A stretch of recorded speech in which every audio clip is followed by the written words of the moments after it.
জগৎ পালনের মতো বড় বড় কাজ যে করছে তারও বিশ্রামের দরকার পড়ে, তাও একটা লম্বা বিশ্রাম। 4 মাস মতো জগৎপালক শ্রী বিষ্ণু আজ থেকে বিশ্রাম নেবেন। বৈষ্ণবদের পালন করা একাদশীগুলোর মধ্যে অন্যতম প্রধান একাদশী তিথি এই আজকের তিথি, যার নাম হরিশয়ন বা দেবশয়ন একাদশী।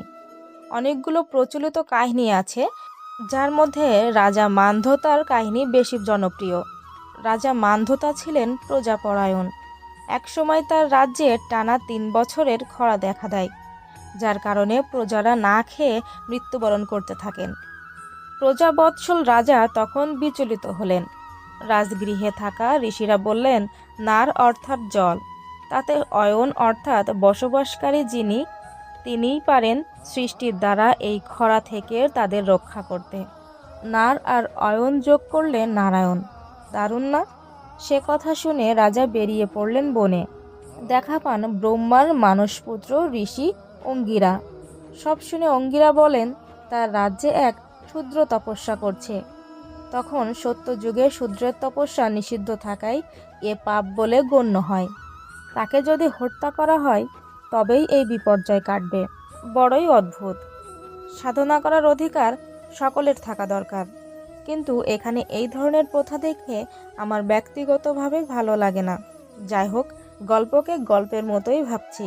রাজা নিজেও কিন্তু এ কাজে রাজি হন না। তখন ঋষি অঙ্গিরা রাজাকে এই শয়ন একাদশী পালনের নির্দেশ দেন। আষাঢ়ের শুক্লা একাদশীতে এই ব্রত পালন করে রাজার বিপর্যয় দূর হয়েছিল। এই 4 মাস ব্রত পালনকারীরা বিভিন্ন খাদ্য থেকে এড়িয়ে চলেন। শ্রাবণে যেমন শাক খান না, ভাদ্রে দই এড়িয়ে যান, আশ্বিনে দুধ, আর কার্তিকে আমিষ ও কলাই ডাল। শ্রাবণে শাক খাওয়া অনেকেই এড়িয়ে যান, কারণ বর্ষায় পোকা শাকের পাতায় ডিম পাড়ে, তাই শাক খায় না এ সময় কেউ। বাকিগুলোর ক্ষেত্রে শরীরের হজম ক্ষমতা নির্ভর করে। এই বর্ষাকালে আমাদের খাবার হজম হতে সময় লাগেই। মনে করা হয় শ্রী বিষ্ণু এই সময় কুশের চাটাই, পটলের বালিশ আর কলমির চাদরে ঘুমান, তাই ভক্তরা এ সময় এগুলো খাওয়া ও সংগ্রহ থেকে এড়িয়ে যান। ভাদ্রের অমাবস্যায় একটিমাত্র অমাবস্যা রয়েছে এই শয়নকালের মধ্যে, যেদিন কুশ সংগ্রহ করা যাবে, ওইটাই কুশশয়নী অমাবস্যা, যেটা বাঙালি বেশি জানে কৌশী অমাবস্যা নামে। এই 4 মাস বিষ্ণু ঘুমান।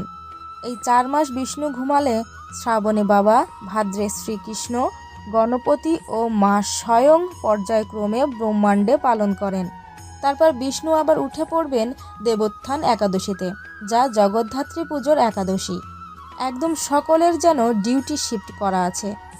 আপনাদের মধ্যে কারা কারা এই চাতুর্মাস্য পালন করেন তা জানাবেন। এই 4 মাস আপনাদের সুস্থভাবে সম্পন্ন হোক ব্রত। জয় শ্রীহরি।